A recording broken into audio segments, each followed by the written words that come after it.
Welcome to this part 4 of our discussion about software redundancy for S7, 300 and 400 PLCs. If you've missed the first episodes, there'll be a link in the description below. So far we've been talking about the topology of the systems, but we haven't spoken too much about the actual hardware of the ET200 stations. So let's pop over to Siemens and go and see what we need.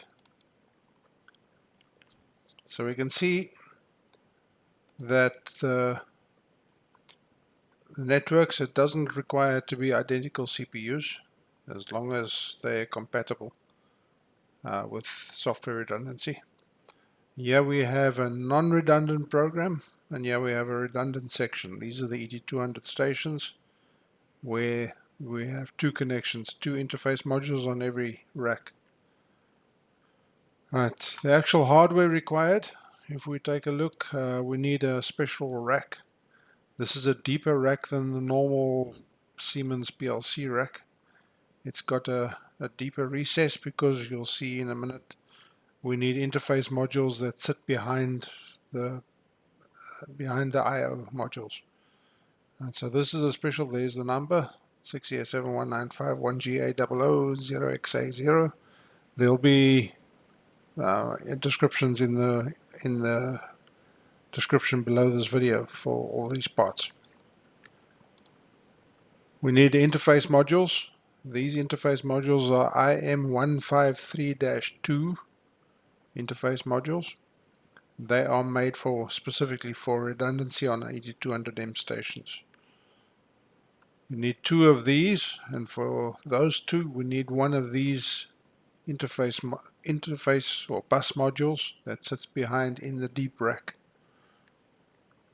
We need one. There's the A interface module sits on the left and the B interface module sits on the right, and they clip together like this. This is the interface module in the middle, and the left has got the A one and the right has got the B one. Right, and then to continue with the rack, we then need active bus modules, which look similar to the interface module, but they clip on the end, and you need as many as what you need for the I/O. The I/O itself is not redundant. There's one I/O module for each operation. It's only the interface modules that are redundant. You can leave the last one blank. You don't need to populate the entire bus modules with all I/O modules. You can leave one blank. The Siemens package up one interface module bus module, one of these. They put two interface modules, IM153-2s, and one active bus module together. One active bus module, one and two interface modules in a single product, which you can purchase directly from Siemens to start you up on one. It does not include the normal bus module, the I/O bus module. Those you need separately. And then you need to have the software itself.